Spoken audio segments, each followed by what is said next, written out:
mundo ha cambiado. Hamazon Nenne. Lo siento en el agua. Hamazon Negar. Lo siento en la tierra. Hagan nuestro Nen. Willis. Lo huelo en el aire.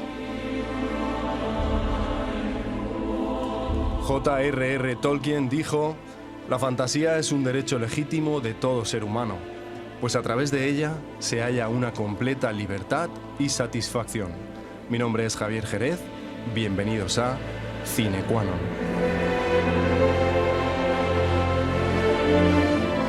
Hay un lugar donde se cumplen todos los sueños, donde todos somos contingentes, pero tú eres necesario, donde todos somos bienvenidos, pero tú eres Mr. Marshall. Todo puede ocurrir en la última fila del Majestic, donde se encuentran Frankenstein y Sherlock Holmes, el Dr. X y King Kong. Aquí aguardan su turno Chaplin, Truffaut, Marilyn, Wells, Hitchcock, Lee, Christopher y Bruce, Hepburn, Catherine y Audrey, y un viejo con sombrero ladeado al que todos llaman Rick. Esto es el cine. Quien lo filmó lo sabe. Venga, Cine Qua Non, alégrame el día. Todo comenzó con la forja de los grandes anillos. 3 fueron entregados a los elfos, inmortales, los más sabios y honrados de todos los seres. 7 a los señores enanos, grandes mineros y artesanos de las cavidades montañosas.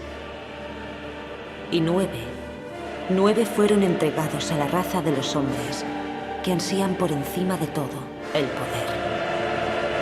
Bueno, muy buenas a todos y a todas y bienvenidos a este nuevo programa de Cine Qua Non en la radio de la UMH. Dar las gracias como siempre a Alex García, coordinador de Alumni, y a la radio UMH por acogernos siempre en su estudio. En aquellos anillos residía el poder y la voluntad de gobernar a cada raza. Pero todos ellos fueron engañados, pues otro anillo más fue forjado. Hoy vamos a hablar de una saga que cambió para siempre el mundo del cine y cambió para siempre la vida de muchos cinéfilos. Hoy vamos a hablar de la trilogía del Señor de los Anillos. En la tierra de Mordor, en los fuegos del Monte del Destino, el señor oscuro Sauron forjó en secreto el anillo regente para controlar a todos los demás. En ese anillo descargó toda su crueldad, su malicia y su voluntad de dominar todo tipo de vida. Y para hablar de esta maravillosa trilogía tenemos con nosotros a Joaquín Juan Penalba, profesor de Lengua y Literatura del grado y doble grado de Comunicación Audiovisual y Periodismo en la UMH. Bienvenido, Joaquín. Encantado de volver a Tierra Media siempre. Un anillo para gobernarnos a todos. Tenemos también con nosotros a Manuel Sánchez, profesor de Microbiología en el grado de Bioingeniería de la UMH. Bienvenido, Manuel. Hola, ¿qué tal? ¿Qué haría yo? ¿Qué haría yo sin vosotros? No sé, yo ya me preparo aquí el botecito de especias para llevar el camino. La mejor hierba de Azábares, de UMH, ¿tienes? Una última alianza de hombres y elfos lucharon contra el ejército de Mordor, y en las lomas del Monte del Destino libraron su batalla por la libertad de la Tierra Media. Y bueno, Joaquín, Manuel y yo damos la bienvenida a Belén Hernández, que es graduada en Comunicación Audiovisual por la UMH, como yo. Bienvenida, Belén. Muchas gracias, encantadísima de estar aquí.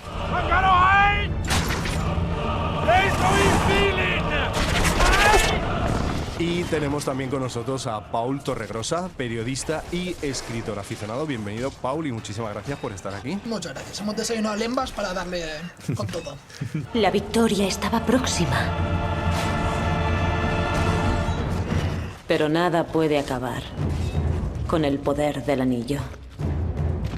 Oye, ¿por dónde empezamos? Porque, claro, estas 3 películas se basan en la saga de libros creada en 1954 por J.R.R. Juan Ramón Rodríguez Tolkien. Y bueno, Joaquín, cuéntanos un poco cómo es la creación de este libro. A ver, ¿por dónde empezamos? Sí. Bueno, es un proceso muy largo porque es al final la creación de un mundo entero y a cargo de un profesor de Oxford que fue veterano de la Primera Guerra Mundial y que ya en 1937 publica El Hobbit y aunque había empezado después de la Primera Guerra Mundial a escribir algunos cuentos y que bueno, El Hobbit es muy curioso porque nace como cuento para sus hijos pero acaba creciendo. El Hobbit es un relato de aventuras pero lo que encontramos en El Señor de los Anillos es una epopeya en el sentido más estricto. Es un relato épico de lucha eterna entre el bien y el mal. Y en buena medida es un mundo que surge a partir de las lenguas. Tolkien es profesor, filólogo, profesor de lenguas en Oxford, y crea todo un mundo, porque como filólogo se da cuenta, efectivamente, una lengua necesita un mundo alrededor. Entonces, para crear, en cierto modo, alguna vez se ha planteado así, que habrá creado todo esto para dar contexto a esas lenguas en las que está pensando y que está creando. Y en buena medida puede ser así. Yo creo que ha construido Tierra Media. Primero no se llamaba así, se llamaba Reino Misterioso, Tenebroso, Peligroso. Reino Peligroso. Pues Tierra Media es uno de los grandes universos, iba a decir literario, porque nace como universo literario, pero bueno, es uno de los grandes universos transmedia en los que podemos vivir hoy en día, ¿no? Bueno, y Peter Jackson hace algo extraordinario, creo que en su momento.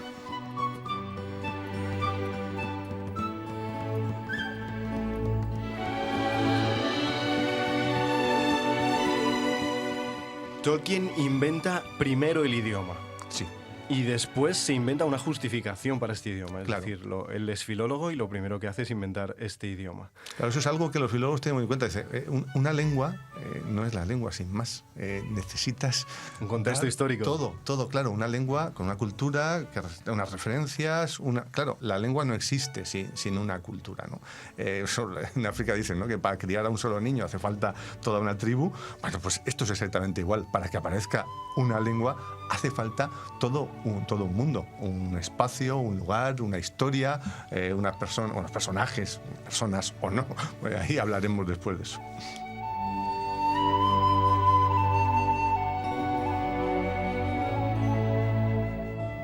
Bueno, vemos que J.R. Tolkien en su relato habla de un anillo de poder y bueno, vemos reminiscencias de este anillo en Platón, ¿verdad?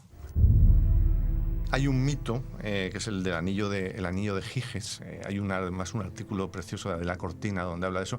De fondo es uno de los temas esenciales de la trilogía y es como el poder que tiene el propio poder para corromper, ¿no? El anillo único es un ejemplo de eso. Este es el anillo único, forjado por el señor oscuro Sauron, en los fuegos del Monte del Destino, arrebatado por Isildur de las mismas manos de Sauron. Todo el mundo lo quiere porque piensa que con ese anillo va a poder hacer lo que quiera, pero es al contrario. Cuando lo tenga es el anillo el que va a hacer con esa persona que lo tenga lo que quiera. El anillo de Giges es muy interesante porque tiene algunos parecidos. Giges es un rey de la antigüedad, un pastor, dependiendo del mito, que cuando se pone el anillo lo lleva puesto permanentemente, ¿no? En ese sentido no funciona como el anillo único. Lo lleva puesto, pero cuando lo gira produce la invisibilidad. La invisibilidad produce la impunidad. No deseo partir sin él, es mío, yo lo encontré, él vino a mí. No hay por qué enojarse. Si me enojo es por tu culpa. Y hay un debate, porque esto al final sale de los diálogos platónicos, entre Glaucón y Sócrates sobre qué pasaría si le diéramos este anillo a una persona justa o a una persona injusta. Y Glaucón dice, no, pues si se lo damos a una persona justa o a una persona injusta, los dos van a actuar igual de mal. Los dos van a obrar incorrectamente, porque al final van a aprovecharse del anillo. Y luego hay un giro que está muy bien, que es el que da Sócrates y dice, no. Si se lo damos a una persona que parece justa y al final acaba actuando como el otro, es porque solo parecía justa, solo actuaba según la justicia por miedo a las consecuencias, pero internamente no era justo. Creo que has tenido ese anillo demasiado tiempo. ¡Lo quieres para ti! ¡Bilbo Bolsón! ¡No me tomes por un hechicero de 3 al cuarto! ¡No tengo intención de robarte! Solo intento ayudarte. Porque si alguien es justo, no puede obrar impunemente. Pero de fondo nos plantea ese debate. El debate sobre si el poder al final acaba corrompiendo a la gente o no. En la lengua común dice un anillo para gobernarlos a todos. Un anillo para encontrarlos. Un anillo para traerlos a todos y atarlos en las tinieblas. El anillo debe estar con Frodo. Es súper interesante esto, ¿no? Y me ha venido a la mente el pobrecito Frodo, ¿no? El peso que lleva encima, que ahora hablaremos de esto, pero el peso que lleva Frodo. Bueno, los libros son, en 1954, La Comunidad del Anillo.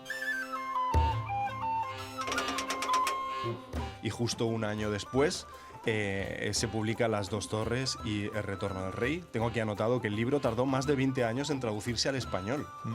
El responsable de ello fue un editor llamado Francisco Porrúa, quien a principios de la década de los 70 dirigía en Argentina una pequeña editorial de literatura fantástica llamada Minotauro, fundada por él mismo en 1954, el mismo año de la publicación.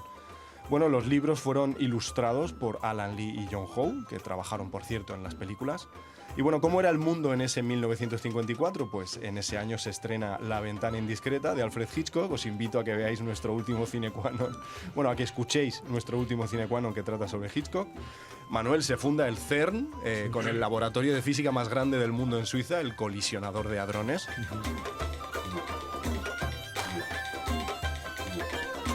Ernest Hemingway ganó el Premio Nobel de Literatura. Estados Unidos detonó la bomba de hidrógeno Castle Bravo en el atolón de Bikini.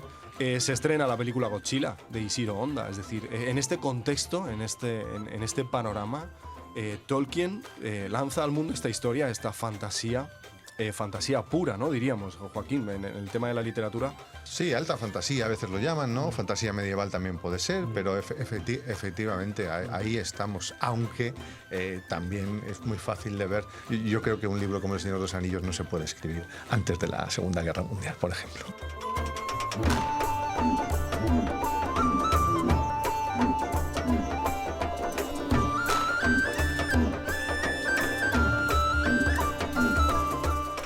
Y nada, llegan ya por fin las películas. Ahora vamos a meternos ya de lleno en harina en esta trilogía maravillosa que hoy estoy excitadísimo, no sé por qué. Igual es por la música de Howard Shore y porque me he visto las películas hace 2 o 3 días. Y bueno, 14 meses de rodaje. Creo que ya os he contado alguna vez de broma que yo rodé un corto en 4 días y acabé destrozado. 4 días. No me puedo ni imaginar lo que son 14 meses de rodaje. Máximo cuando en el cine se trabaja de lunes a sábado. Solo se descansa los domingos en el cine. 7 unidades de rodaje, cuando lo normal son 2.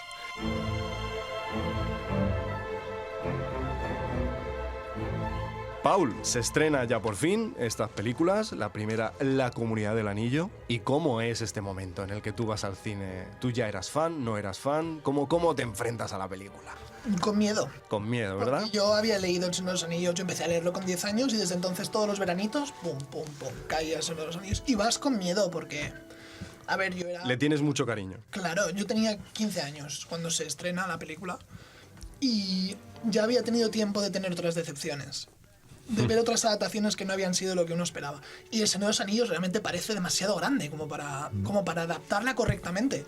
Así que salí del cine volando. ¿Cómo puedes salir después de que te adapten tan bien la obra de tu vida, por decirlo de alguna forma?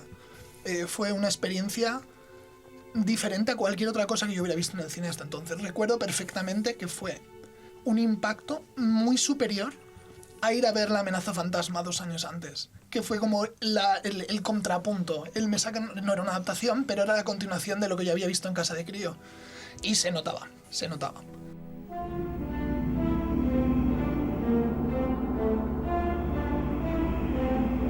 Yo creo que todos salimos flotando, ¿eh? Belén, tú eres más joven. Yo no había nacido cuando salió la primera peli. No me lo puedo creer. No habías nacido en el 2000. Nacido. Esto es del 2001, ¿no, sí, Paul? Sí.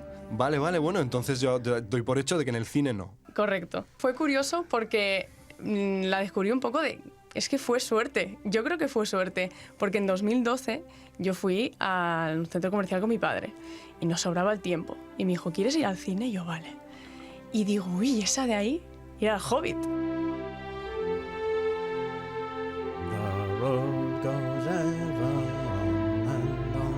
Claro. Hobbit. Y yo no había visto nada, yo no sabía nada. Y mi padre me dijo, ya está, yo a mi hija ya la tengo ahí porque mi padre es muy fan del Señor de los Anillos. Dijo, pues yo la voy a llevar a ver El Hobbit porque... ¿Qué más da, no? Al final no ocurre antes. Y yo salí tan enamorada, Dios, yo se me abrió un mundo entero. Y claro, ya ese fin de semana mi padre dijo, yo me encargo, no te preocupes, yo te pongo las 3 pelis, además versión extendida. Sí, como tiene que ser. Yo tenía 10 años, claro, y ahí 12 horas porque me dijo, yo te las voy a poner de principio a fin. Sí. Y no sé, de verdad que me cambió. Me parece una tontería, ¿eh? Pero yo noté que algo dentro de mí cambió. Sí. Y yo volví la semana siguiente al cole contentísima. Vaya, no podía pensar en otra cosa. ¿Y Belén, has ido a verla en los reestrenos ahora? Hombre, reciente? claro que sí. Viví la experiencia, sí. Yo me perdí los reestrenos, pero bueno, qué bonito, porque hemos hablado, Joaquín, ya en este programa hemos hablado de cómo a veces las cosas te esperan, ¿no? Sí, ese Tarkovsky que te espera y que ya llegará. Llegas tarde. Un mago nunca llega tarde. Llega exactamente cuando se lo propone. O bueno, este cine de Hitchcock que es difícil, si eres joven y estás viendo pues, las series modernas o las películas modernas, pues es difícil recurrir a cine de los años 40, pero ya llegará. Sí. Bueno, pues a Belén le llegó estas historias, te estaban llamando ahí como el anillo, ¿no? Tal cual. Manuel, tú habías nacido. Yo es que también lo vi con 15 años. Sí, porque claro, es que este señor ha tenido más suerte todavía que nosotros. Vi la de Bansky en 1979. La de animación, sí. Animación. Bueno, en España se estrenó un poquito más tarde y sí, justo con 15 años también la vi. Y claro, ves esa película, ya me había leído El Hobbit por esas fechas, no me había leído El Señor de los Anillos, pero El Hobbit sí, y la verdad es que, te enganchaba. Una de las mayores decepciones de mi vida fue ver que no iban a hacer la segunda parte, porque Bansky solo hace el primer volumen y parte del segundo. Llega hasta el abismo de Helm y luego cuando los hobbits empiezan a meterse, yendo hacia Mordor. Entonces, para mí fue una de esto que dices, joder, no voy a ver el final, tal. Entonces, claro, ya me tuve que leer el libro. Entonces, te das cuenta que el libro y la adaptación de Bansky tenía sus diferencias. Pero bueno, vale, dices, joder, esto mola. Y cuando ya por fin estrenaron en el 2001 la película, yo dije, ¡buah! Esto voy a verlo. Qué pena, fue un fracaso. La película de Ralph Bansky fue un fracaso de taquilla y no hicieron más. Es que yo creo que fue un poco, se adelantó su tiempo. O sea, porque antes de Tolkien estaba Robert Howard con Conan. O sea, la fantasía heroica ya estaba ahí.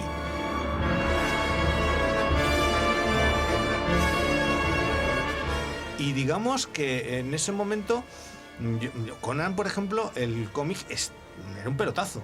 Y entonces habían hecho la película del Hobbit para televisión en el 78, que no fue estrenada en España, luego ya la pusieron posteriormente. Pero hay una película que parece ser que funcionó bastante bien en la televisión, y entonces dijeron, vamos a meter dinero en hacer en hacer algo diferente de animación y demás.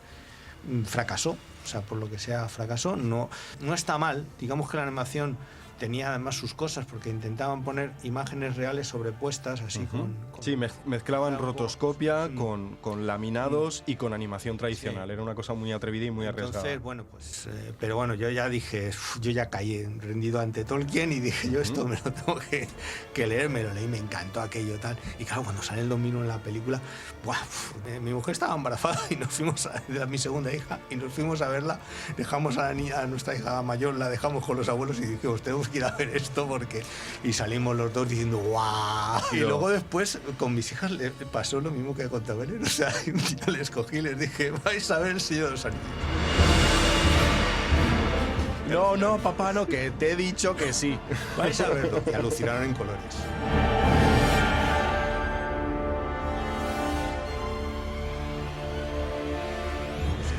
Sí, bueno, contamos algo parecido en el programa de Titanic. Contamos que James Cameron había cogido casi plano por plano de la película en blanco y negro. Peter Jackson toma de esta película de Ralph Bansky, toma muchas referencias visuales. Joaquín, yo sé que las has visto y yo sé que ya habías nacido. Sí, efectivamente. Lo que no sabes es que yo, precisamente ahora, volver a verlas para este programa, me he dado cuenta de que posiblemente en ese momento vivimos el acontecimiento cinematográfico, o sea, lo mismo que podría haber visto la gente cuando se estrenó Lo que el viento se llevó o Ben-Hur, además multiplicado por 3, que es una cosa, yo creo que eso no se ha dado y es muy difícil que se dé, que un año al siguiente y al siguiente pues ya estaba todo hecho, aunque saliera mal, ya estaba todo hecho. Yo conocía El Señor de los Anillos, pero no lo había leído. El Señor de los Anillos es una obra de culto del fantástico, pero no se convierte en tan general hasta precisamente que se estrenan las películas. No se convierte en mainstream hasta que se estrenan las películas. Era para la gente aficionada Era para gente aficionada, para gente aficionada al rol, al fantástico. Pero es que el rol empieza justo después empieza justo en las épocas de los 70, 80. Sí, pero aquí en España en los 80. Sí. Y entonces es cuando ves que todo el mundo está con el... Sí, de hecho las traducciones españolas llegan en ese año. El Hobbit que se traduce después es del 82 y yo creo que El Señor de los Anillos 79, 80 es cuando se traducen las tres, y efectivamente. Pero yo entiendo que no dejaba de ser de nicho para la gente que conocía lo fantástico. Yo lo conocía porque me gustaban, por ejemplo, Dragones y mazmorras, me gustaba Crónicas de la Dragonlance, y entonces El Señor de los Anillos era como la gran obra de referencia de eso, ¿no? Pero aunque es verdad, ¿no?, que en el Reino Unido El Señor de los Anillos tiene un peso específico, posiblemente se considera el libro más importante del siglo XX, aquí no dejaba de ser literatura de género. Ahora eso se ha difuminado un poco, pero entonces yo conocía el libro, pero no me lo había leído. Cuando vi las películas, yo digo, quiero saber cómo es este libro. Y lo cierto, lo ha dicho Paul antes, yo creo que la adaptación es... O sea, debería ponerse como ejemplo de adaptación en todas las escuelas de cine. Es una adaptación ejemplar, un esfuerzo ejemplar de cómo no hace falta ponerlo todo, no hace falta ser fiel estrictamente a todo, pero sí al espíritu que alienta todo, porque al final yo creo que ahí es donde Peter Jackson, yo no concibo otra adaptación del Señor de los Anillos, porque yo creo que ya sería imposible ese esfuerzo, creo que no se puede repetir, él mismo no lo puede repetir para hacer El Hobbit, por ejemplo. Bueno, pues lo cuento muy rápido. Yo llego a estas películas totalmente ignorante. Un amigo mío me pasa un tráiler, me quedo alucinado con el tráiler y digo, ostras, esto qué buena pinta tiene, qué chulo, qué guay. Pero yo no conocía el libro nada más que de oídas. Las películas para mí fueron un despertar.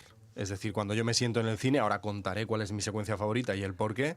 Yo me siento en el cine, al principio no me entero de nada, yo no sé quién es Grindin Flynn y Juan Sin Flynn, y yo no me estoy enterando de nada, en plan cateto, yo parecía un cuñado en el cine, mis amigos, no, sí, porque es que este es Faramir. Bueno, y yo estaba escuchando lo que acabo de decir, estaba escuchando tonterías, digo, hijo de quién, esto tal. Y entonces, poco a poco en la película me voy dando cuenta de que eso me estaba gustando mucho. Y la música, los decorados, ahora hablaremos de todo esto, el montaje, la fantasía, sobre todo esa fantasía. Y de repente cuando me quise dar cuenta estaba con la boca abierta, ¿no? El anillo proporcionó a Gollum longevidad antinatural. Durante 500 años envenenó su mente. Y en la lúgubre caverna de Gollum esperó. Bueno, esta primera película de la Comunidad del Anillo empieza con esta introducción tan maravillosa, con la voz de Galadriel contándonos... Llegó el rumor de que una sombra crecía en el este, el murmullo de un temor sin nombre. El anillo de poder lo percibió. Que se forjaron estos anillos de poder. Pero algo ocurrió al margen de la voluntad del anillo. Y que hay uno solo que es el que controla a todos. Este anillo ha desaparecido, lo encuentra un pequeño hobbit. Fue recogido por la criatura que menos cabía imaginar. ¿Qué es esto? ¿Un anillo? Y empieza esta historia en la que el pequeño Bilbo, un hobbit que vive en la comarca, arropado por su tío Bilbo, hereda este anillo y le cae el marrón de tener que llevar el anillo a Mordor simplemente, andando. Pero pronto llegaría el momento en que los hobbits tendrían en sus manos el destino de todos. Entonces, en esta película se plantean muchos conceptos clave que creo que son importantes que mencionemos, ¿no? Tenemos el viaje del héroe, tenemos la unión de diferentes razas para un mismo propósito, el peso de guardar un secreto y una cosa que a mí me gusta mucho que es la amistad y la confianza. Paul, en esta primera película de la Comunidad del Anillo vemos un despliegue ya de todo, es decir, narrativo, ¿no? Tenemos a un personaje al que le ha caído una misión que yo creo que representa embarcarnos en una misión y confiar ciegamente en el que tenemos al lado, o el de al lado tiene que confiar plenamente en nosotros, ¿no? ¿Traes noticias del mundo exterior? Cuéntamelo todo. ¿Todo? ¿Qué podría decirte? ¿Qué es lo que te fascina a ti de esta historia, de esta primera película? Yo diría que una de las cosas más importantes, a diferencia con el libro, porque en el libro tú te haces tu imagen mental y tienes más o menos claro cómo ves a los personajes, pero me parece que el acierto tremendo que hay en el casting es súper importante a la hora de llevarte en volandas, porque tú miras a Frodo, miras a Elijah Wood a los ojos y dices, es una persona pura y limpia Y una persona sí es la que tiene que llevar el anillo. Antes de tu llegada, los Bolsón gozábamos de buena fama. Sin duda. Ni teníamos aventuras ni hacíamos nada inesperado. Y en eso, claro, como decías, cada uno tiene su propio anillo, cada uno tiene su pelea interna y su viaje que realizar, que te va a cambiar, porque son otro de los grandes motivos del Señor de los Anillos, el cambio de los personajes. Viaja solo de día y evita los caminos. Puedo atravesar los campos fácilmente. Mi querido Frodo. Pero sobre todo los 4 hobbits cambian dramáticamente del principio Totalmente, al final. totalmente. Los hobbits son criaturas sorprendentes. Puedes aprender todas sus costumbres en un mes y después de 100 años aún te sorprenden. Eso me parece que es... A nivel interno resuena de una forma muy importante con cada uno. Más allá de que luego la historia... O sea, es casi nivel subliminal. No te estás dando cuenta de cómo resuena eso contigo, pero lo hace. Y eso es lo que te empuja a nivel emocional durante mucho rato. Aunque no te puedas identificar a lo mejor directamente con Frodo, muchas veces te identificas con Sam, que es como la persona más humana de todo lo que hay en la novela.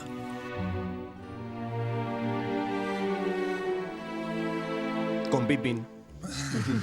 Yo estoy todo el rato... El hambre voraz que tiene Pippin, eso me pasa a mí constantemente.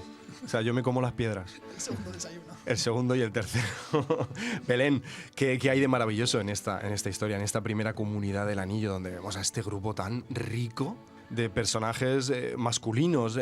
Tenemos a Arwen, tenemos a Galadriel, tenemos personajes femeninos, pero sí que es cierto que se crea una especie de camaradería masculina, ¿no? Una especie de colegueo entre ellos, que yo creo que acaba trascendiendo, ¿verdad?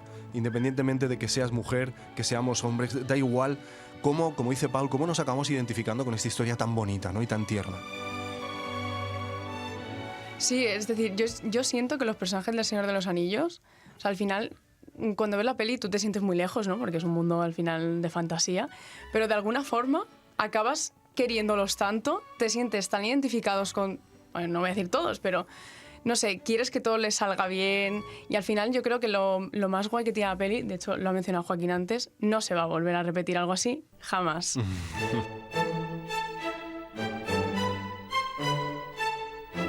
Y al final, evidentemente, la base del libro existe, pero no sé, siento que los personajes son tan humanos, son tan reales, están tan bien escritos, el desarrollo es tan bueno, a mí me parece muy gustoso, de verdad. O sea, es como el principio de algo tan bonito, la trilogía empieza tan bien, no sé, no hay momentos de caídas, todo está bien en la peli. Hay una cosa que a mí me pasa con esta historia y es que no es mi favorita la primera, mi favorita es Las Dos Torres, ahora llegaremos a ella, pero en esta me gusta muchísimo la unión de la Compañía del Anillo. Y entonces cuando termina esta primera película y ellos se disuelven, yo por dentro digo, ¡ay, qué pena! Porque a partir de ahora en las otras 2 películas ya van por separado, cada uno viviendo su propia aventura. Pero en esta es maravilloso verlos a todos correteando por Moria, correteando, huyendo de los Nazgûl. En fin, es alucinante. Joaquín, en esta primera película, La Comunidad del Anillo, ¿qué cosas hay que te dejen así? Es el planteamiento, la presentación de los personajes, la presentación del mundo y la creación, lo estaba diciendo, esa comunidad, esa compañía, ¿no? Como se ha traducido, como se ha llamado algunas veces, de 9 miembros, que además, pues eso, para oponerse a los 9, a los Nazgûl, ¿no? 9 Nazgûl y 9, además inesperado, porque no tenían que haber sido 9, son 9 porque están todos los hobbits, ¿no? Fijaos que los hobbits parece que no cuentan para nada, pero en la historia del Señor de los Anillos es fundamental la presencia de los hobbits. Sin los hobbits no habría historia, bueno, no habría salvación posible, podríamos decirlo de una manera directa.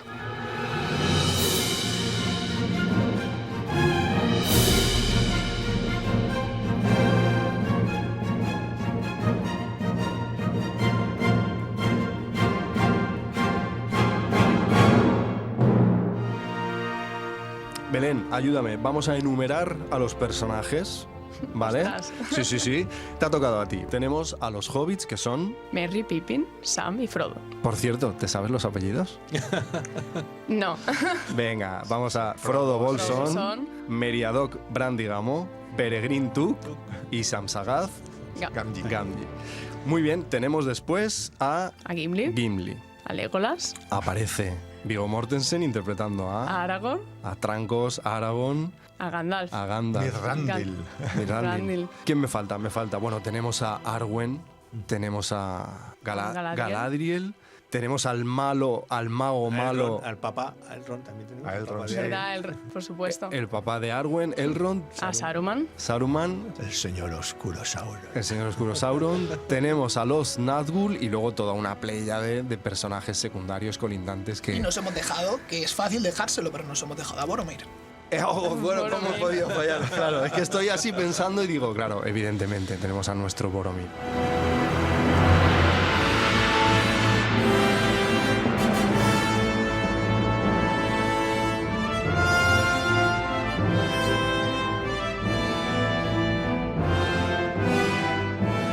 Y bueno, estos son nuestros protagonistas, nuestros héroes, digamos humanos u humanoides, en el caso de los elfos. Pero Manuel, tú eres biólogo. Y ya sabes que siempre en este programa te doy la tabarra porque de verdad no sabéis el juego que da un biólogo para hablar de cine. O sea, es increíble.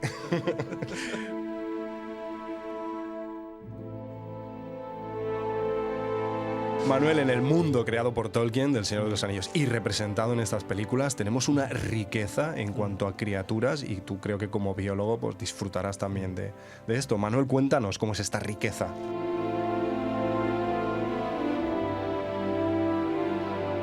Pues es que digamos que hay una tremenda biodiversidad en la obra de Tolkien. O sea, vamos a una pequeña introducción del mundo de Tolkien. Tolkien es que no solamente, como ha dicho antes Javi, don Joaquín, hace, pues es un lenguaje y hace alrededor, no solo uno, hace varios, y hace una mitología completa. Es que, y cuando digo hace una mitología completa, es que él piensa desde cómo se crea el mundo. Entonces vamos a explicar que para Tolkien lo explica cómo se crea ese mundo en un libro que se llama El Silmarillion.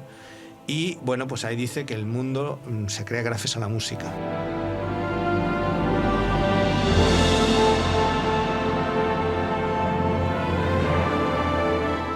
¿No? Entonces ahí tienes Ilúvatar, que es el dios supremo y que va haciendo como unos segundos, o sea, unos ángeles.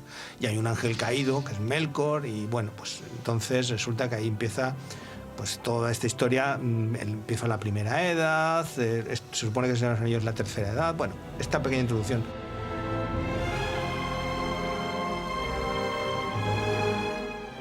¿Por qué lo digo? Porque resulta que cada uno de los ángeles, Ilúvatar quiere hacer seres vivos, pero cada uno a su vez quiere hacer sus propios seres vivos. Entonces es muy curioso porque Ilúvatar hace los elfos y los humanos. De los humanos saldrán los hobbits. O sea, entonces ahí están relacionados los tres. Y por eso, curiosamente, es que ahí está un artículo científico, lo tengo aquí, que habla que los elfos y los humanos realmente pertenecen a la misma especie porque pueden cruzarse entre ellos. ¿Qué me dices? Sí. Entonces, claro, porque vamos a ver, Elrond es medio elfo. O sea que... y Arwen también, tiene sangre humana. Entonces, bueno, resulta que aunque los elfos tienen la propiedad de que son inmortales y los humanos son mortales, resulta que los humanos sí lo que dicen es que pueden ver lo que hay detrás de la muerte. Cuando mueran no acaban ahí, eso es lo que viene a decir ahí. Pero bueno, eso por un lado. Luego después resulta que Melkor, el ángel malo, pues resulta que como el tío se rebela, quiere hacer su propia sinfonía, entonces resulta que coge a los elfos y los corrompe y entonces crea a partir de ahí los orcos. Pero luego están los enanos. Los enanos resulta que es aparte. Los enanos los crea uno de estos ángeles que es Aulé, que es el del, como digamos, el dios del fuego. Y entonces él lo que quiere es hacerlos, pero porque él quiere enseñar a los elfos. Y entonces, como Ilúvatar todavía no crea a los elfos, pues el tío, como es un impaciente, crea estos Aulé crea a los enanos para enseñarle. Y entonces Ilúvatar está a punto de decir, me has ofendido, destrúyelos, pero luego lo ve y dice, no, en el fondo son buenos chicos, los vamos a dejar ahí. Entonces los enanos, digamos que es como una raza aparte de los elfos y los humanos, y por eso no hay cruces entre ellos. Por lo menos en la obra de Tolkien nunca hay.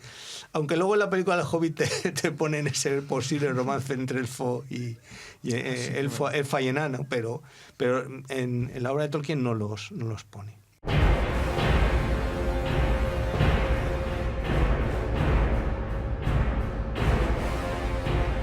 Y entonces, bueno, pues tenemos, pues ya ves, las razas buenas por un lado y las razas corrompidas de Sauron. Luego también salen los Ents por ahí, que también lo crea otro de estos mayares, dioses así, o semidioses, que lo tengo aquí apuntado. Los Ents los crea Yavanna, pero bueno, entonces los Ents se supone que luego después Melkor coge a uno y a partir de ahí va a hacer los trolls, pues una suposición.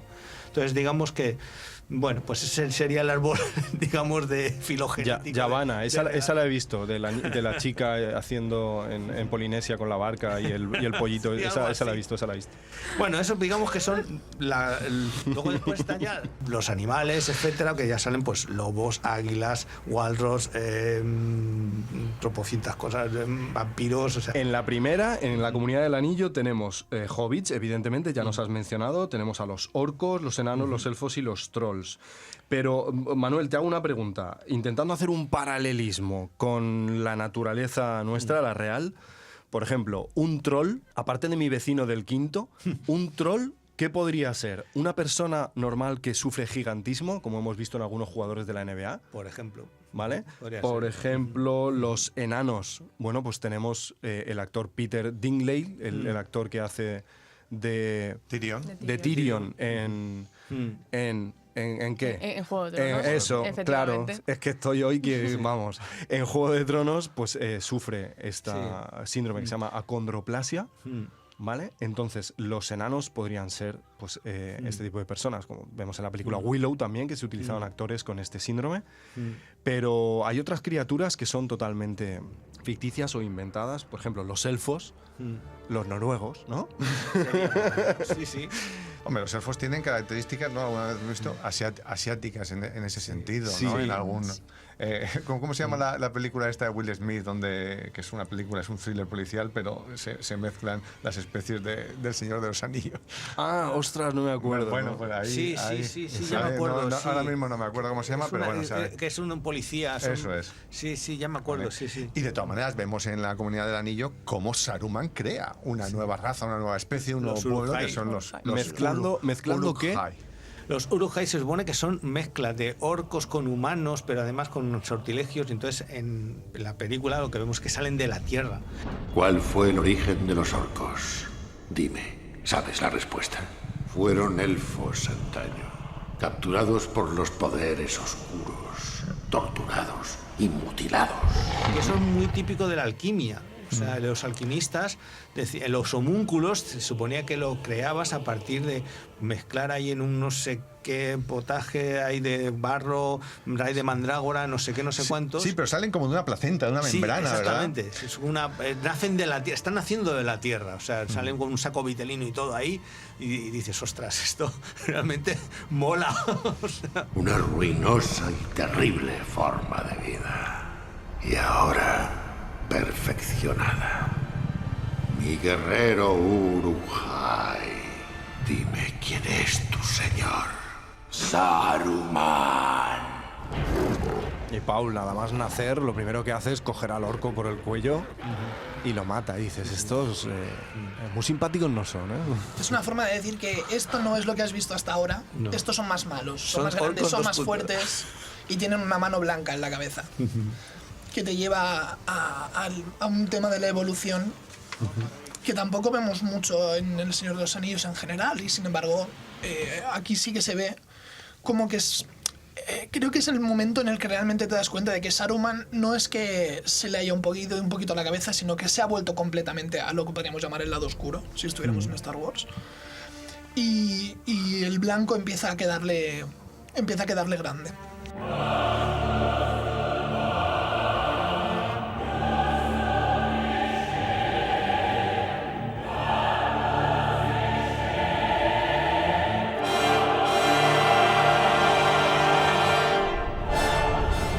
El poder de Isengard está a vuestras órdenes. Sauron, señor de la tierra. Procúrame un ejército digno de Mordor.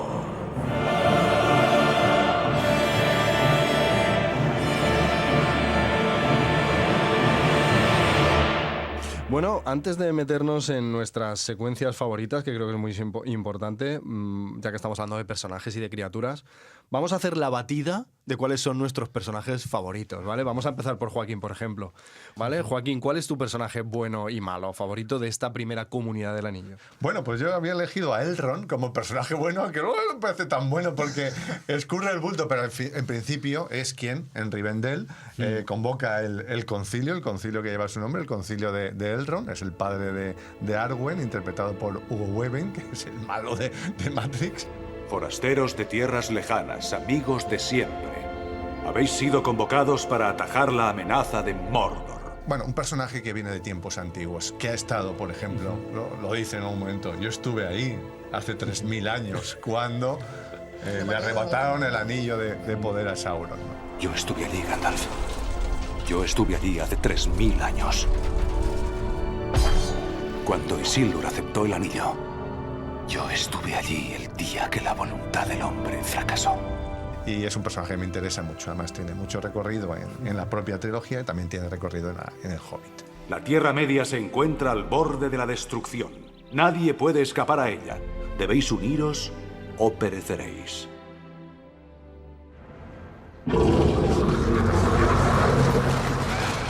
¿Qué nueva criatura es esta? Muy bien, ¿y tu personaje malo, Joaquín? Pues el malo he elegido el Balrog. El Balrog. Un demonio del mundo antiguo. Un poco por lo mismo. Un personaje que viene de edades antiguas. El mal dormido en las minas de Moria. ¡Corred! Pero que también resulta fundamental, que aunque parezca que nos arrebata en un momento dado a Gandalf... ¡Haz lo que te digo! ¡Las espadas aquí ya no sirven! En realidad, la lucha de Gandalf con el Balrog condiciona todo lo que va a venir después, porque solo un Gandalf renacido puede enfrentarse a lo que tiene que enfrentarse, ¿no? A partir de ese momento. Y entonces, bueno, pues yo creo que el momento ha elegido a alguien, ¿no? El de no puedes pasarlo, lo contaremos.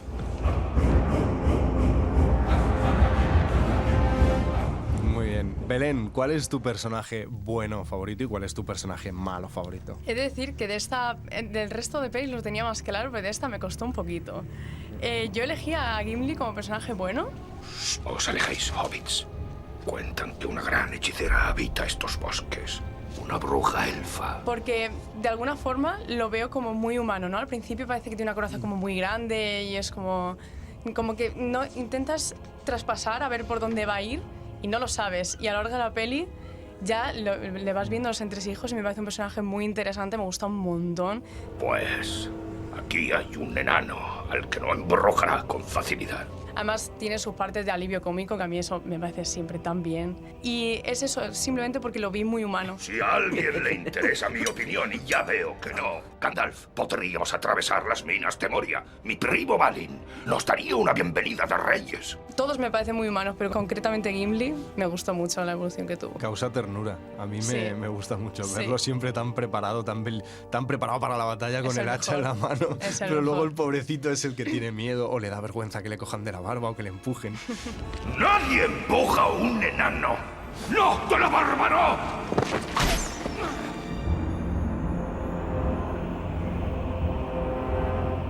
Es sin duda, sin duda. Bueno, Belén, ¿y cuál es tu personaje malo favorito? Pues va relacionado con mi momento favorito, que ya hablaremos, pero he elegido al señor Nazgûl. Porque me transmite tanto, me da tanto mal rollo. Sobre todo sus ojos. Y su sonrisa. La sonrisa vital de él. Transmite, no lo has dicho muy bien, transmite, pero transmite con el cuerpo.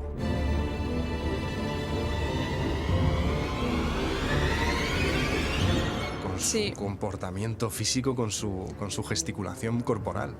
Sí, Da sí. un miedo. Sí, porque en esa primera todavía no sale con el casco, solo sale con la capucha. Eso Sí, es. Eso es. No, Bueno, porque... se le ve luego después en la cima de las Bueno, tormentas. claro, en el otro, claro, sí.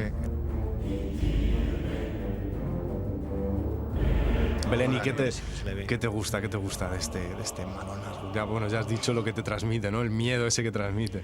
Sí, es que ya te digo, es una sensación de personajes malos, es que, repito, están todos tan bien escritos, pero el señor Nazgûl es por lo que me transmite, básicamente. Yo creo que influye eso, que lo vi como de pequeñita y tal. Me llegó demasiado, quizá. No, yo no era tan pequeñito, yo creo que tenía 19 cuando salieron estas películas y yo flipé también con ese señor Nazgûl, ¿eh? Bueno, Manuel, ¿cuál es tu personaje bueno favorito? Gandalf. Si te refieres al incidente con el dragón, yo no tuve nada que ver. Únicamente le di un empujoncito para que saliera. También evoluciona en El Señor de los Anillos y eso que también es un personaje inmortal. No inmortal, pero sí, vamos, realmente es un Maiar, o sea, que es no es un semidios, es justo debajo de los semidioses estos que he dicho antes, los Ainur. ¡Boromir! Asnask Durbatulu. Asnask Grimbatul. Asnask Grimbatul. Y bueno, pues él resulta que va, eso me llamó mucho la atención, es un tío que tiene miles de años de edad y sin embargo va aprendiendo a lo largo del camino, todavía no sabe todo. Jamás antes una voz dijo palabras en esa lengua aquí, en Imladris. No he de pedir perdón, pues la lengua oscura de Mordor puede ser oída en cualquier rincón del oeste. El anillo es el mal en sí mismo. Y luego lo vamos a ver, va a aprender mucho más y va a llegar a ser el más poderoso de todos, más poderoso que Saruman, que realmente inicialmente es el más poderoso de la orden. O sea, él dice, yo soy el decano. El decano, entonces, porque se supone que hay 4, ahora mismo no me acuerdo cuáles son los otros 2, no salen en el Silmarillion, pero aquí no, aquí solamente salen estos 2. Y resulta que Gandalf va evolucionando, es un personaje que va adquiriendo sabiduría. Y dices, ¿cómo es posible que un ser que tiene más de milenios por edad y sin embargo sigue aprendiendo y descubriendo cosas nuevas? Eso me encanta. Es muy bonito eso.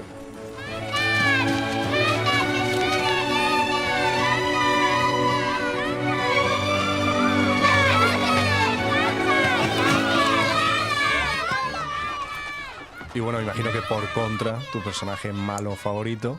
Pues en mi caso Saruman, o sea, es que es el otro, dices, ¿cómo es posible que estas dos personas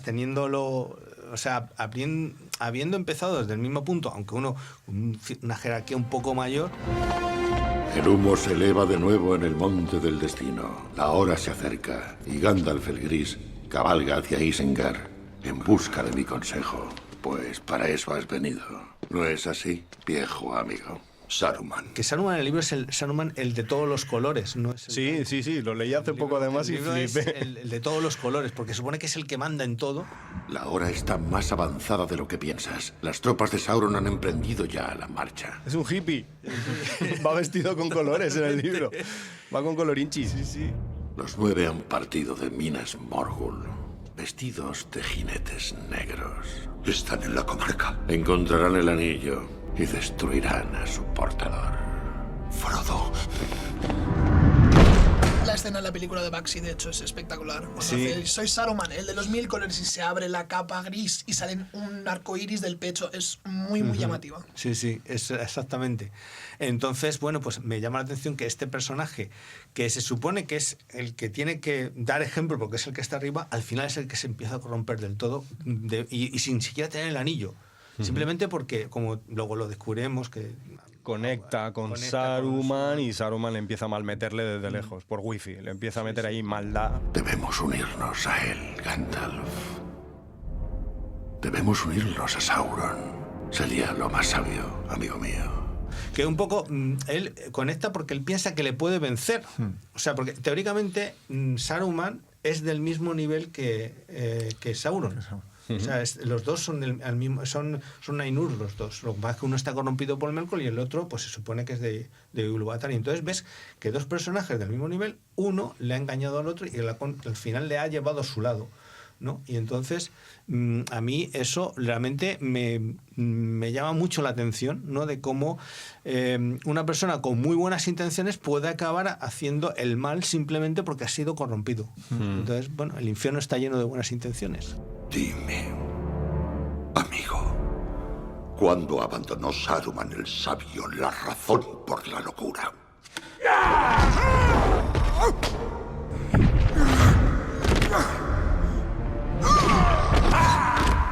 Y empedrado de buenas. evolucionan al revés. Gandalf pasa de gris a blanco, pulcro, cristalino, prístino. Sí. Y Saruman pasa de blanco a guarro, sucio, reventado, lleno de sangre y muerto y chafao. Te he dado la oportunidad de ayudarme libremente, pero tú has elegido la senda del dolor.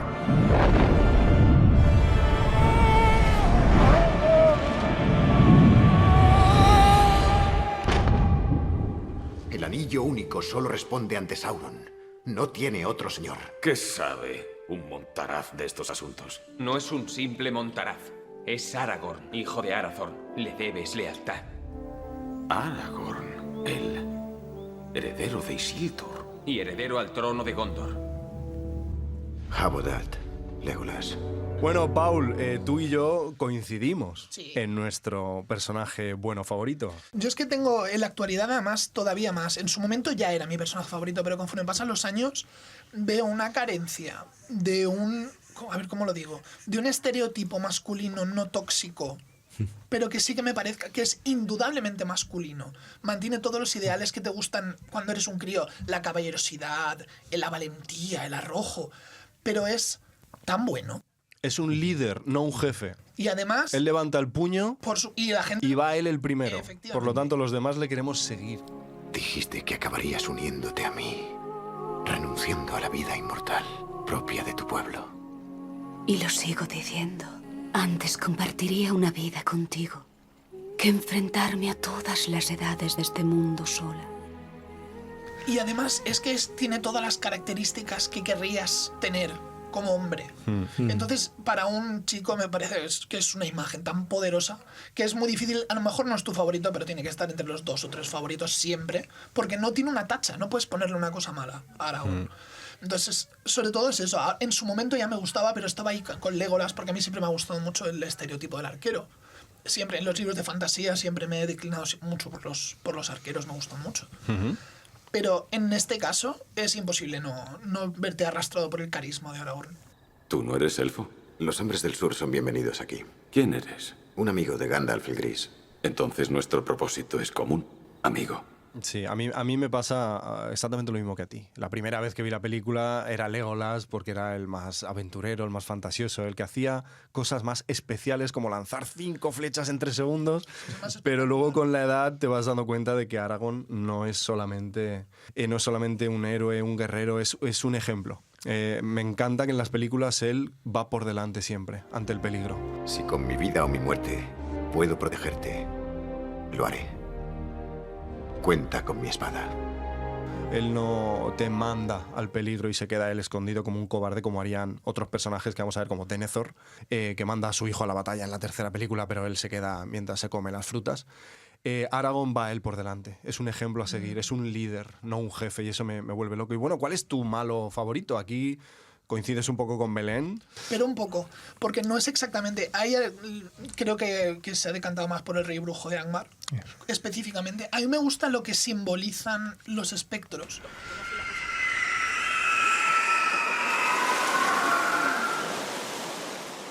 Porque me parece que es el giro oscuro. Al principio todo es muy bucólico y es muy bonito, y lo más peligroso que pasa es que un fuego artificial con forma de dragón se salga de quicio. Y que se le parte una zanahoria a Pippin. Eso es lo más duro que ves. ¡Fuera de mi pueblo! ¡Salid de ahí, golfos! ¡Fuera de mis tierras! No sé por qué se enfada tanto por 2 zanahorias. Y unos repollos. Y los 3 sacos de patatas de la semana pasada. Sí, Pippin, en mi opinión está exagerando claramente. ¡Corred! Y la primera aparición en el camino, cuando se esconden, es una cosa increíble, pero no solo ahí. ¡Salid del camino! ¡Rápido!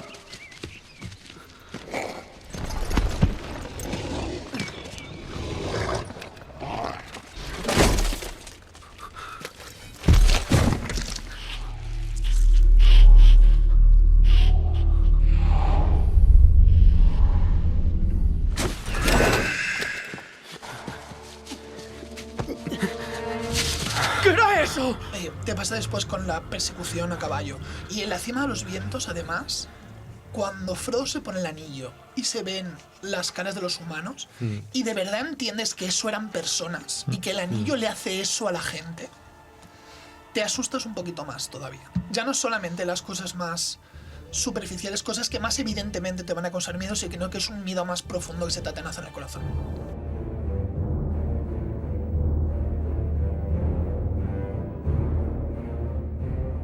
Bueno, mi villano favorito de esta Comunidad del Anillo es el propio anillo, porque creo que tiene una mala leche que no puede con ella. Ese momento en el que Frodo resbala y se cae, el anillo sale volando y el anillo sabe perfectamente a dónde tiene que ir para ponerse en el dedo de Frodo.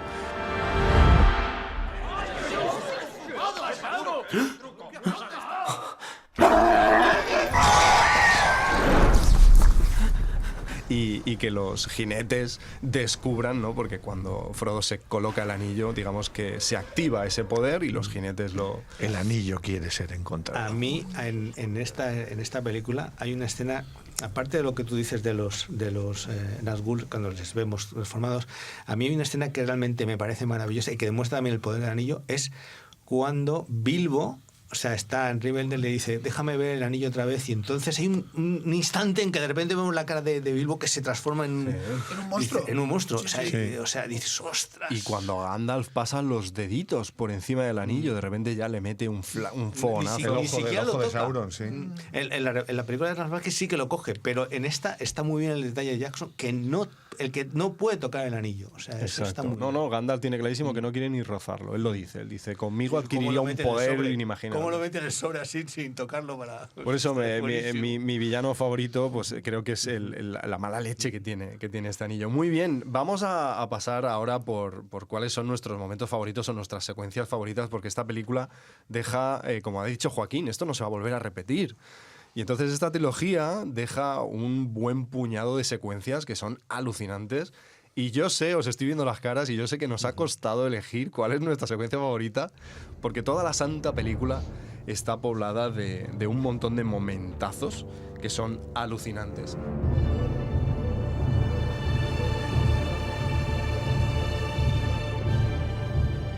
Vamos a decirlos en orden cronológico en el que aparecen en la película. Por lo tanto, la primera es Belén. Belén, cuéntanos cuál es tu momento favorito de la Comunidad del Anillo. Mi momento favorito es el encuentro de los Nazgûl con los hobbits. No, es que es como el primer recuerdo que tengo de la peli. En cuanto leí que tenía que elegir un momento favorito, digo, es que no puedo elegir otro, por lo que he mencionado antes, la sensación de terror. ¡Corre!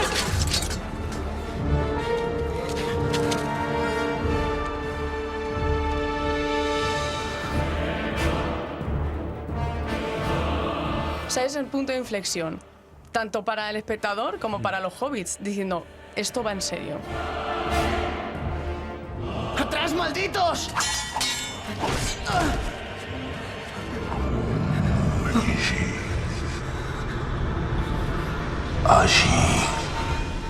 Aquí se nos va a liar.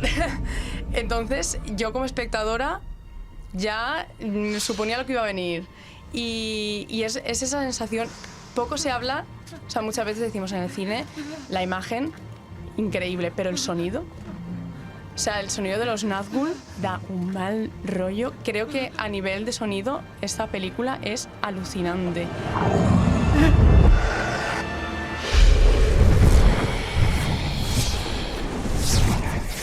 Lo que transmite, bueno, el comarca o el sol, bueno, grabado en el cerebro a fuego.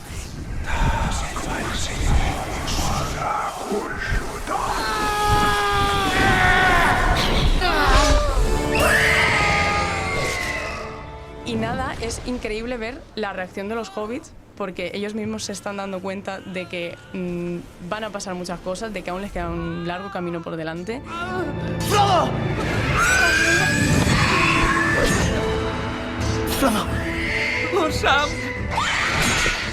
Y no sé, me parece una escena tan buena y dan tanto mal rollo. Y cuando salen los bichejos ahí de la tierra, cuando están ahí debajo del árbol. Cuando están debajo del árbol, la tensión, no. Y Belén, la combinación entre las imágenes a cámara real, cuando los hobbits reaccionan, combinadas con esos planos a cámara lenta, de los caballos cabalgando, además filmado desde abajo, desde lo que se llama contrapicado.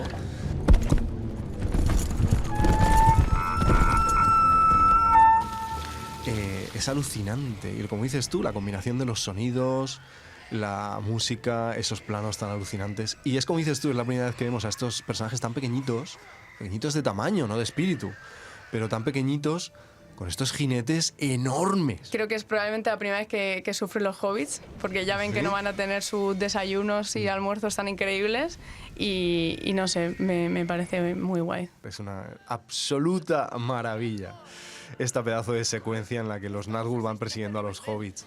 ¡No llegará con vida! ¡Gandalf! Aguanta, Frodo. ¡Gandalf!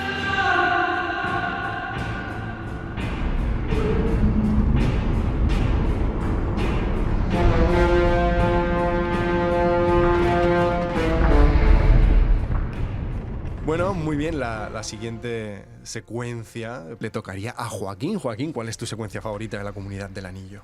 Pues es la primera aparición de Trancos en Bree, en el pony pisador, porque tiene los elementos fundamentales de una presentación demorada. Ese hombre no ha dejado de mirarle desde que llegamos. No sabemos quién es. Ese hombre del rincón. ¿Quién es? No sabemos cómo se llama.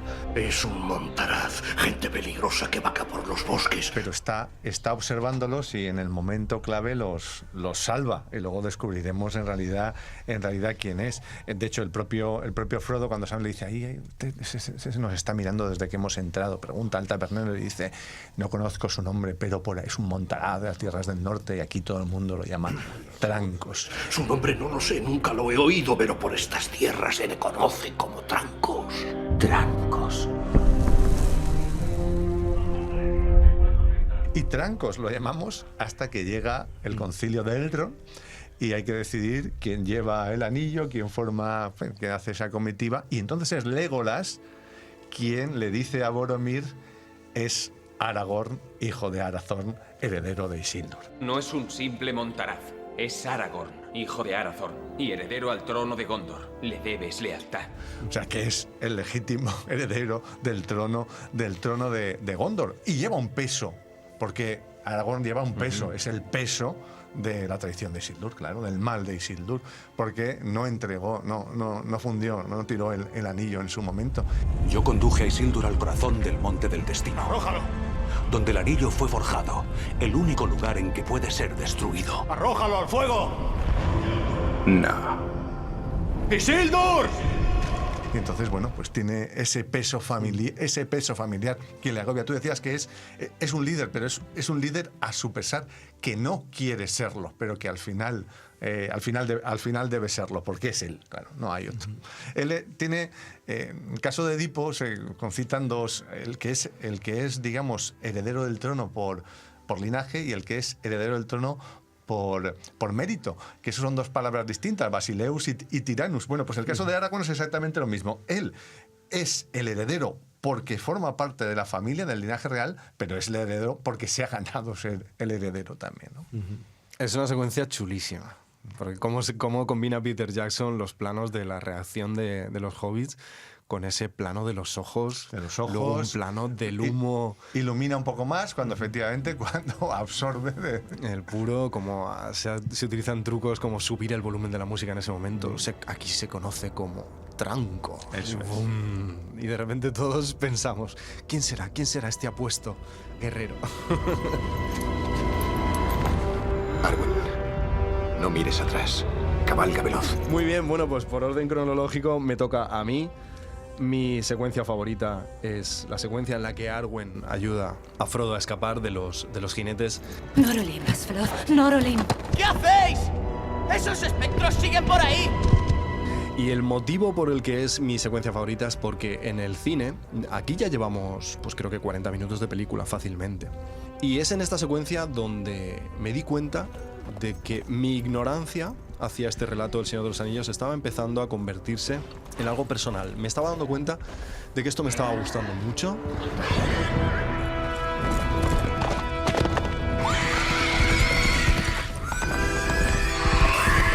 Y esta secuencia fue la que me hizo clic. Digo, ostras, esto mola mucho. Aquí me he estado perdiendo algo. Soy yo el que se ha perdido algo que mis amigos estaban disfrutando de una manera elevada.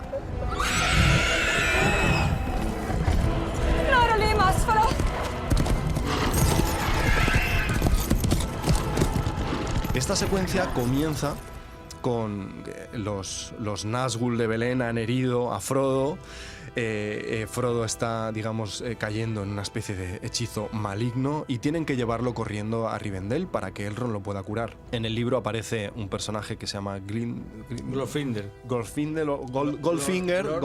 y el doctor no me acuerdo cómo se llama. Bueno, Handelfren, ese en el libro es ese muchacho que he dicho su nombre ya 2 veces, no lo voy a decir más.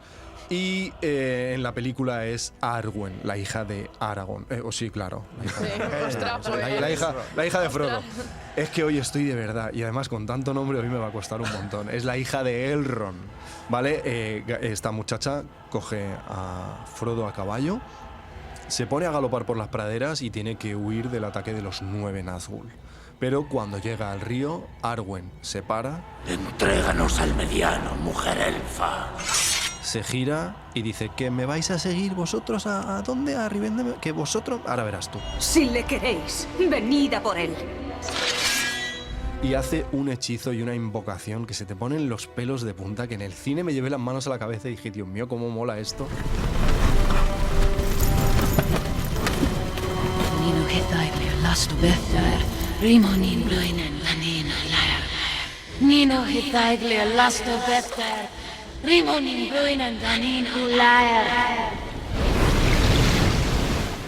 Y entonces aparece un torrente de agua con forma de caballos desbocados y manda a tomar por saco a los Nazgûl. Y que es un momento en el que de verdad sentí que despertaba yo. Sentí que a partir de ahí toda la película ya me estaba hechizando segundo a segundo, plano a plano.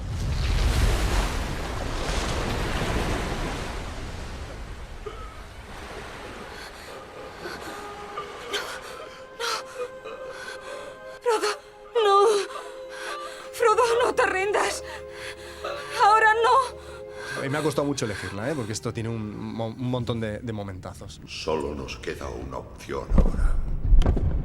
Enfrentarnos a la larga oscuridad de Moria. Aquí yace Balin, hijo de Fundin, señor de Moria. Ha muerto entonces. Manuel, ¿cuál es tu momento favorito de esta película? A mí me gusta mucho cuando están ya en las minas de Moria y llegan a un sitio donde allí se encuentran el diario de los enanos que estuvieron aguantando ahí al ataque de los orcos hasta el final, ¿no? Y está la Gandalf leyendo. Debemos continuar. No podemos detenernos. Han tomado el puente y la segunda sala. Atrancamos las puertas. Pero no podremos frenarlos por mucho tiempo. El suelo tiembla. Y diciendo, se oyen los tambores, tal. Están entrando. Tambores. Tambores en lo profundo. No podemos salir. Una sombra se mueve en la oscuridad. Joder, es que eso me pone los pelos de punta recordarlo. O sea, es una cosa está describiendo los momentos finales, terribles momentos finales de estos enanos y a mí me emociona. Atrancamos la puerta y no pudimos salir y mientras tanto todos están ahí. ¿Y Pippin? ¿Qué hace Pippin? Bueno, Pippin está haciendo el tonto por ahí y de repente... Ya vienen.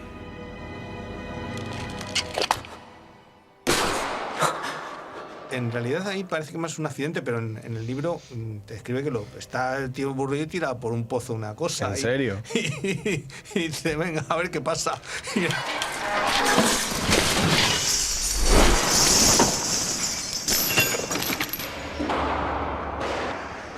Y claro, cuando le ve dice, pero eso... Será tonto. Sí, más o menos. Pero en serio, en el libro lo tira cosa hecha. Sí, en plan, como si estuviera como medio distraído ahí y tal. Claro, ¿no? En la película se apoya y tira el esqueleto. Bueno, primero cae en la calavera. Eso es, la cabeza con el casco y luego todo lo demás con la cadena y el caldero. Lo del cubo del final es como el remate. La cara de Gandalf. Bueno, la de Pippin es un poema, pero la cara de Gandalf como diciendo, pero muchacho. Tú, qué insensato. Tírate tú la próxima vez y líbranos de tu estupidez. Es que hay que reconocerle eso a Peter Jackson, el acierto de poner momentos cómicos, ¿vale? Porque es diferente en el libro, es un poco más serio. Por ejemplo, el personaje de Gimli es mucho más serio en el libro, ¿eh?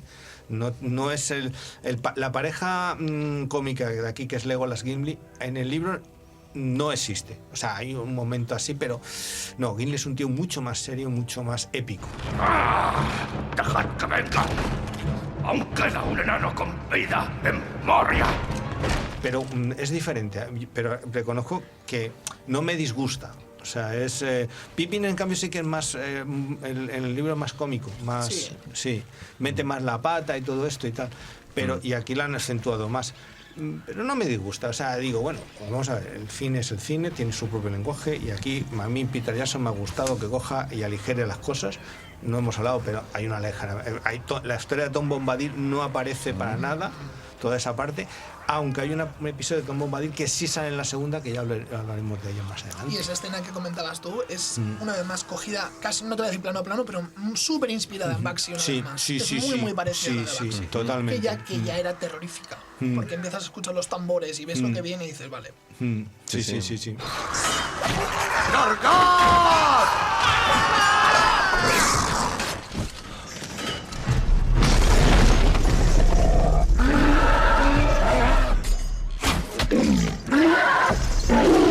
Además, todo, la llegada de Gandalf y Aragorn a la puerta, como la atrancan, todo eso está cogido, digamos, visualmente de la película de Bansky. Y sí, Manuel, además, esta secuencia, aparte de ser narrativamente preciosa, es la antesala a todo lo que va a venir, ¿no? Es ese momento en el que ellos se quedan encerrados contra su voluntad, porque ellos simplemente tienen que atravesar las minas de Moria. Y esto va a dar lugar, por culpa de la metedura de Pippin, digamos que se va a liar gorda, y esto nos lleva a la secuencia favorita de Paul. Paul, ¿cuál es tu secuencia favorita en esta película, La Comunidad del Anillo? Yo creo que hay una escena que se ha grabado a fuego a todo el mundo que la ha visto, y es el No puedes pasar. Al puente de Khazad Dûm.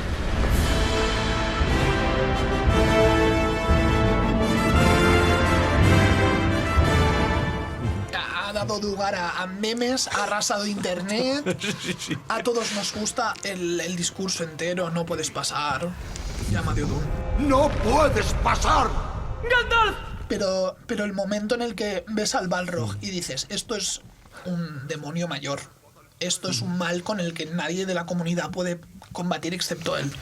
¡Regresa a la sombra! Y encima te dan el remate, que es que te parece que ha ganado. Por un momentito parece que Gandalf ha ganado, hasta que el látigo se le enrolla en el tobillo y tú dices, ¡ay! Que perdemos a Gandalf. Todos los pelos de punta. Sí. ¡No! ¡No!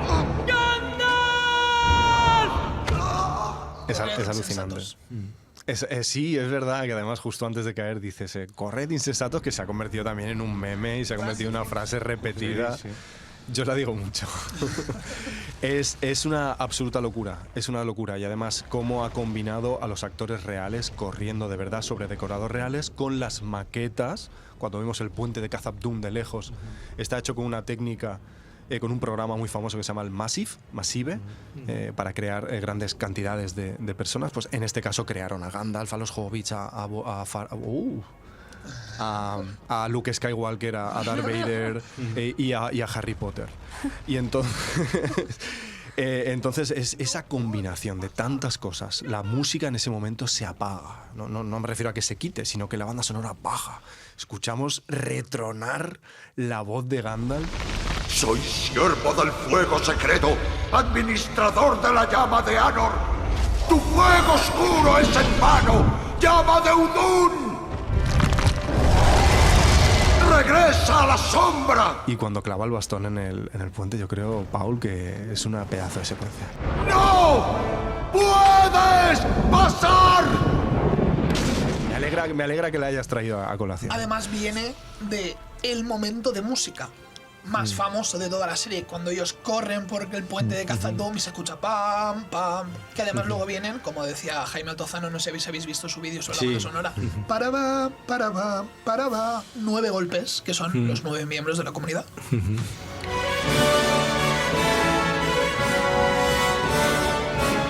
Brutal, ¿eh? O sea, es que de verdad la película está cocinada, está hecha con aguja e hilo, ¿eh? O sea, es alucinante. Se nota el amor de Peter Jackson en todas las escenas. Esa secuencia yo en casa la veo de pie y con la mano en el corazón. ¡Corred, insensatos! ¡Ah!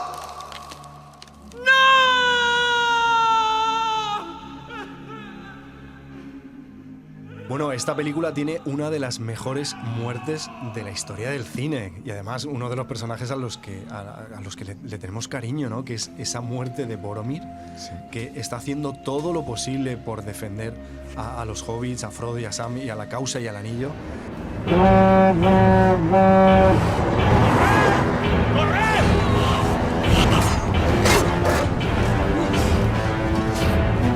Saca su cuerno de Gondor, lo toca, Legolas se da cuenta, se percata de que algo está pasando, de que si Boromir saca el cuerno es por algo.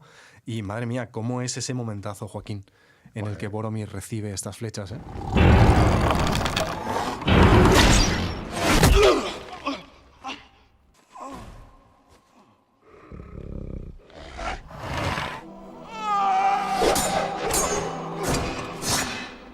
Efectivamente, además cada flecha, además yo creo que notamos si se levanta una y otra vez y bueno, y todavía tiene tiempo, ¿no? para hablar con Aragorn al final, que yo creo que es fundamental. Paul, como he dicho, la épica no es solamente subir el volumen a la música, la épica es una actitud moral.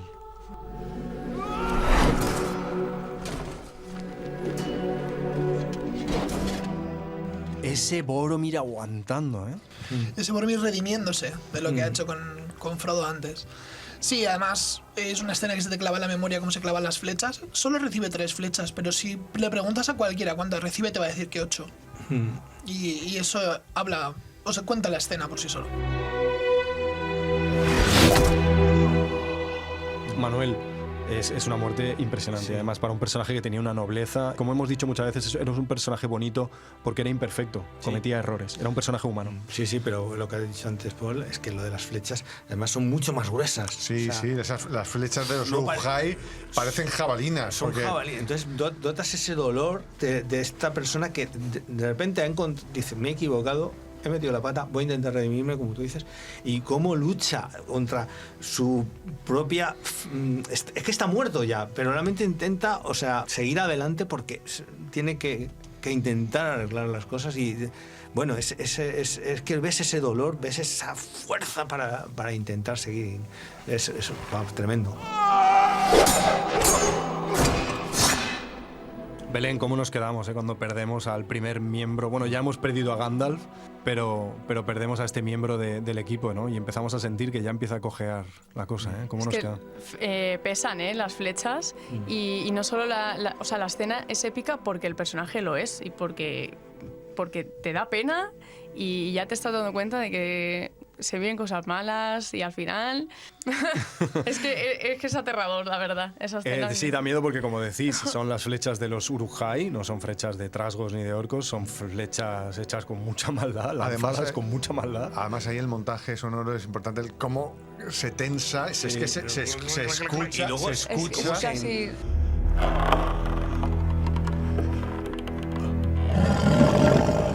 Pues esa sensación de la carne. Sí. Pues esa sensación de que en realidad le han metido como 10 flechas, porque cada flecha tiene... Y cuando ya está el orco ahí...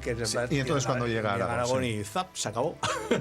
Y hay un momento impresionante que es la reacción de Merry y Pippin, cuando se giran y ven que han lanzado estas flechas a Boromir y de repente ellos gritan y levantan la espada como diciendo hay que dar el callo, hay que sacar fuerzas de donde no las hay, somos hobbits, pero es que se están cargando a Boromir.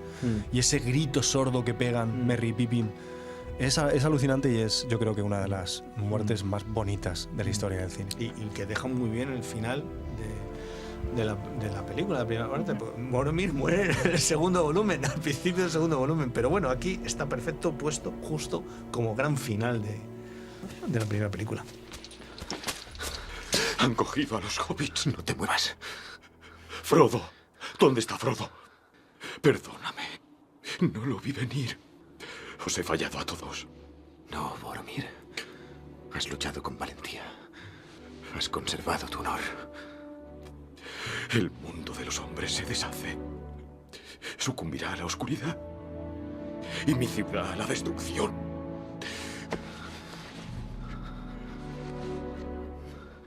No sé cuánta fuerza corre ahora por mis venas, pero te juro que no permitiré que caiga la Ciudad Blanca.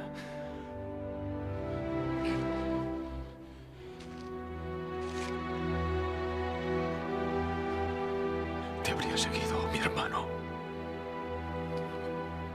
Mi capitán. Mi rey.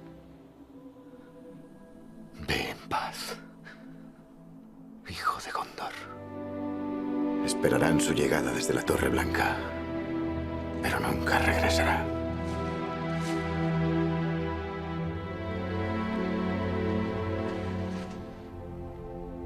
Ojalá el anillo nunca hubiera llegado a mí. Ojalá nada hubiera ocurrido. Eso desean quienes viven estos tiempos, pero no les toca a ellos decidir. Lo único que podemos decidir es qué hacer con el tiempo que se nos ha dado. Hay otras fuerzas en este mundo, Frodo, además de la voluntad del mal.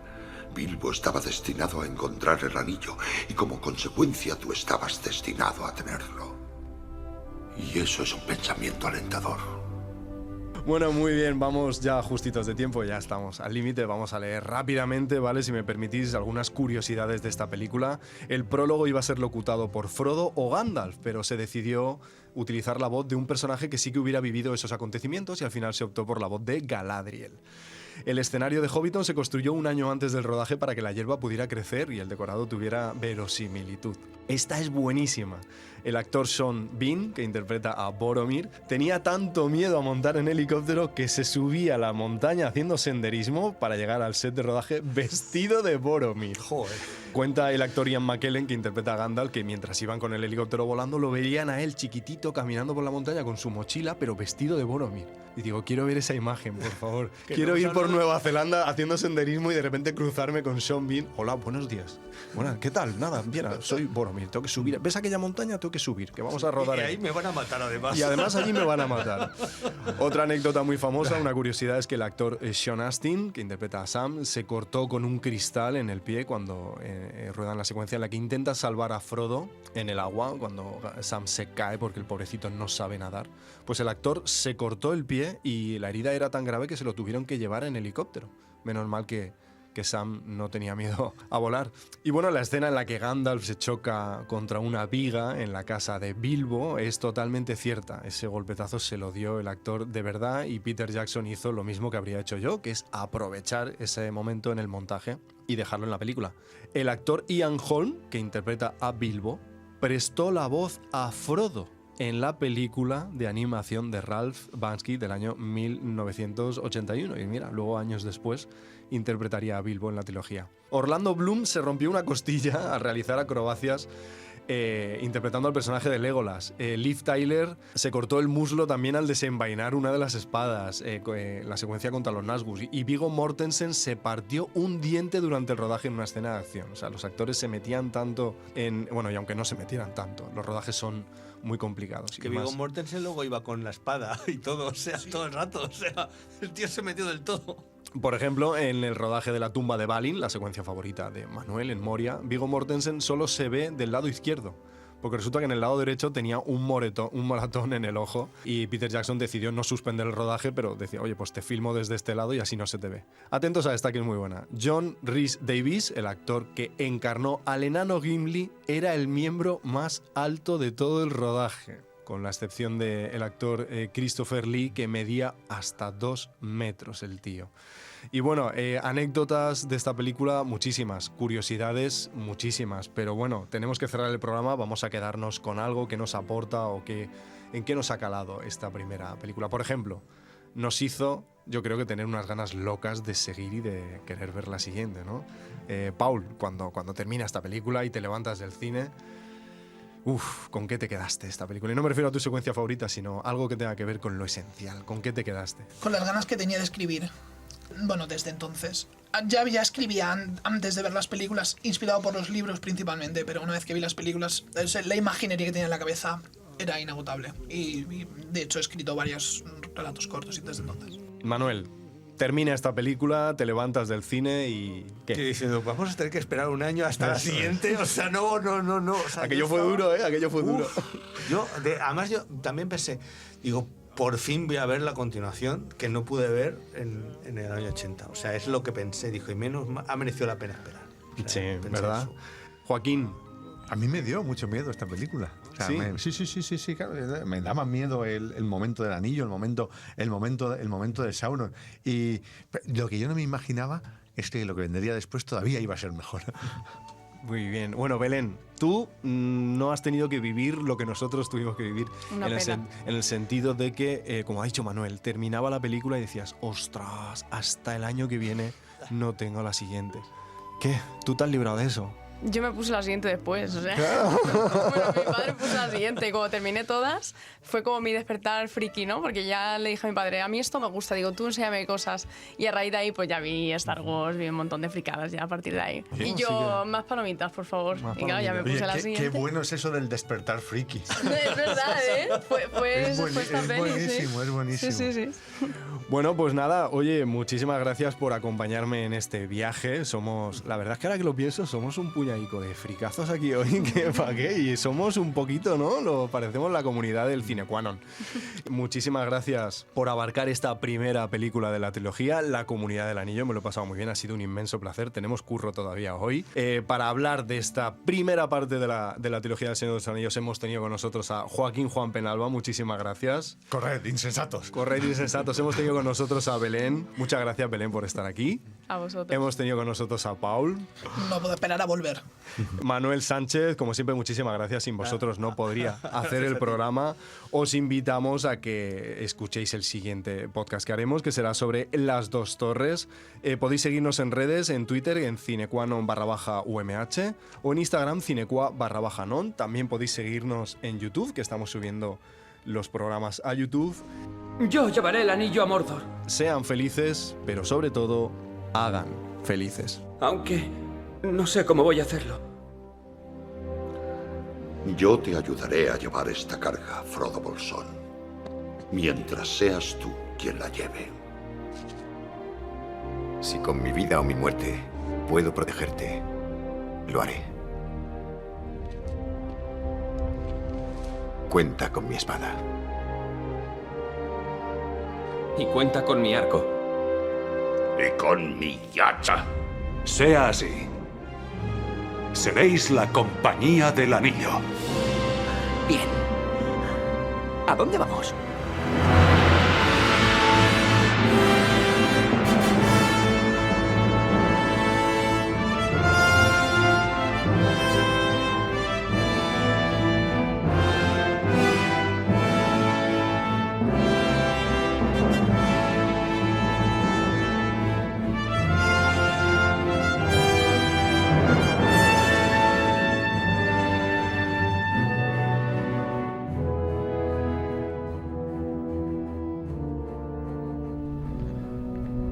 Habría ido contigo hasta el final, hasta el fuego de Mordor.